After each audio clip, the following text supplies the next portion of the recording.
We've had a lot of fun with these different training videos. I mean, I've had a lot of fun with these different training videos. For you, maybe not so much. I guess your fun quotient really goes up once you get your driver's license.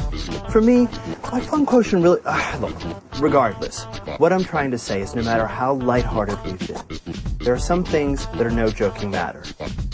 Knowing the rules of the road and knowing how to properly do things will keep you safe. It's always important to be prepared. When you're prepared for the worst, all your surprises will be good ones. And that's exactly what we're going to talk about today. What to do in the event of vehicle failure. This is one of the most common vehicle failures that can occur while you're driving. A flat tire or a tire blowout. All tires become worn out eventually, whether it's from rough use or just simply from age.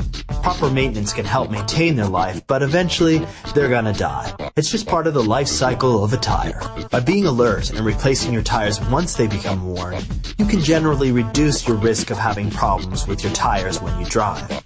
Although problems can still occur no matter how careful you are. But if you ignore your tires and continue to drive on them after they've become dangerously worn, you can risk a tire blowout. A tire blowout is a sudden, rapid deflation of the tire. Kind of like popping a balloon at a birthday party. Now, in any emergency, you always want to remain absolutely calm. You'll need your wits about you to stay safe, and yelling and panicking isn't going to help the situation. In the event of a tire blowout, the first thing you'll need to do is grip the steering wheel firmly. The car may try to suddenly swerve in the direction of the blowout, so you'll want to be careful. Take your foot off the gas. And here's the tricky part, don't hit the brakes. You're going to be tempted to slam on the brakes, but if you do, you'll risk losing control of your vehicle. Try and resist the temptation. Instead, allow the car to gradually lose momentum and slow down, and brake very, very gently. Only if you absolutely have to. Use those space management techniques. See how handy those are? And try to find a safe place where you can pull off the road. You don't want to block traffic. While you're pulling over, turn on your emergency flashers so that all the other drivers will know that you're having problems. That way, they'll be prepared just in case. Now, once you're safely out of the way of traffic, go ahead and get out of your vehicle so that you can check up on the damage. If you have a spare tire, you should replace the blown tire so that you can drive to a service station and get it fixed or replaced. You might notice that the spare tire doesn't look quite like the rest of the tires. On a lot of cars, it'll be a tiny little tire that looks kind of like a donut. That's because it's only intended for emergency use and should only be driven on for a few miles until you can get to a service station. Don't just keep driving on the spare tire. Of course, the other option is to call for a tow truck. If your car doesn't have a spare tire, or if you are unable to change it yourself, you may just need to have your car towed to a service station. Whatever you do, don't try to continue driving on the blown tire, even if the tire is only partially damaged. Like, for example, the tread may have torn off, but the inner wall is still holding. Do not continue to drive on it. It's extremely unsafe. Just get it fixed. Then you can worry about getting where you're going. Of course, tire blowouts are only one of the major vehicle failures that can occur while driving. Accelerator problems are another possibility for vehicle failure. Sometimes it's a problem with the engine, or it might just be a problem with the fuel system. Whatever the reason, just like any other emergency, the most important thing is to remember to stay calm. Once you're sure you're really, really calm, go ahead and let your car slow down gradually. It's okay to use the brakes if you need to, but use them sparingly, since you may need the momentum of your vehicle moving forward to help propel you forward as you steer carefully out of the lane of traffic. Once again, use those space management techniques and find a safe place to pull out of the flow of traffic.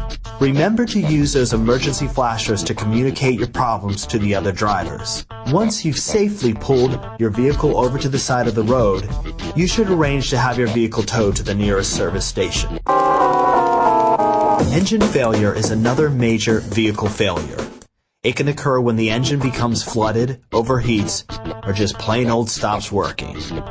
Each one is a little different, but they all have the same result: no vroom vroom. If you suspect that your engine has become flooded, it'll be pretty simple to tell for sure. You'll probably be able to smell a strong smell of gasoline. A flooded engine is basically when your engine gets too much gasoline and can't get started properly. If this occurs, put your foot on the gas pedal and hold it there firmly. Now turn the key in the ignition and hold it for 5 seconds. Now if it doesn't start up for you, just wait a few minutes and then try it again. It may take a few tries, but if it's just a flooded engine, eventually it'll start back up again. If your engine is overheating, first off, turn off the air conditioner if it's on, and turn on your heater as hot as it'll go. It'll be uncomfortable, but it will help draw heat off your engine for a few minutes, until you can bring your car safely to a stop. If the engine overheats while you're driving, make sure you can get the vehicle to a safe place out of the flow of traffic. If it overheats while you're already standing still though, shift the car into neutral and gently press down on the gas pedal. See if that causes the temperature to go down. No matter what happens, oh, yes, and one more thing, you might see steam coming out from under your hood sometimes if your engine is seriously overheated. Whatever you do, do not remove the radiator cap. When your engine is overheating, the coolant in your radiator is hotter than boiling water, and it can seriously burn you if you try to remove the radiator cap while the engine is still hot. Just leave it alone and get to a mechanic. Of course, engine failure doesn't just mean flooding or overheating. Sometimes your engine might just simply shut off when you're driving. In this case, remember, don't panic. If your engine suddenly shuts off while you're driving, first, shift your car into neutral. Immediately use those good old space management techniques and look for a safe escape path. You're gonna need to get out of the flow of traffic as soon as possible. Also, whatever you do, do not brake aggressively. You could risk losing control of the vehicle, plus, you're gonna need the momentum to help steer you to safety. Once you're out of the way of the other drivers, try and restart your engine. If it doesn't work, you'll need to call for roadside assistance. Remember to turn on your emergency flashers and raise your hood so that the other drivers will know that there's a problem. Oh, and one other thing. Even if the engine does restart, be sure and get it checked out by a mechanic as soon as possible, okay? You don't want to risk having this happen again. Of course, even engine failure isn't the worst thing that can happen to you as far as vehicle failures go. There's an even bigger problem out there. Steering failure is a very serious problem because it means that you won't be able to avoid hazards that might pop up out there on the road. In fact, steering failure makes you a road hazard suddenly, and a big one. In the event of steering failure, just like any other type of vehicle failure, the first thing to remember is don't panic. You still got control over your acceleration and your braking, so you can still bring your vehicle safely to a stop. First, turn on the emergency flashers and start pounding on your horn repeatedly. Doing this will alert the other drivers around you that you are not in control of your vehicle. That way they can be sure and leave you a wide berth. The horn will usually suffice. Screaming your head off is probably unnecessary. Now take your foot off the gas pedal and allow to start slowing down. You should also immediately shift down to a lower gear.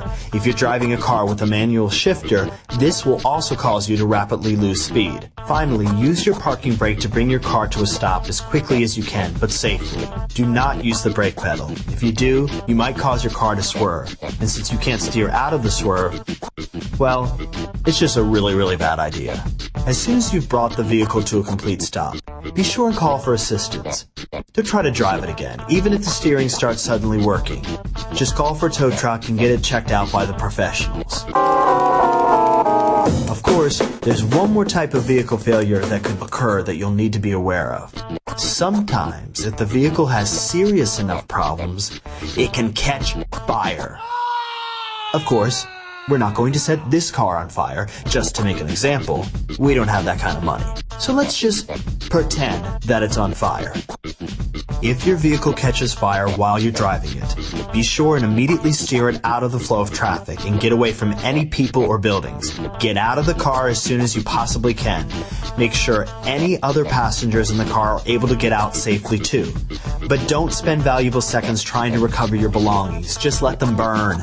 It's better to lose a few CDs and risk losing your life. If you believe the engine is on fire, do not try and open the hood. Just let it burn.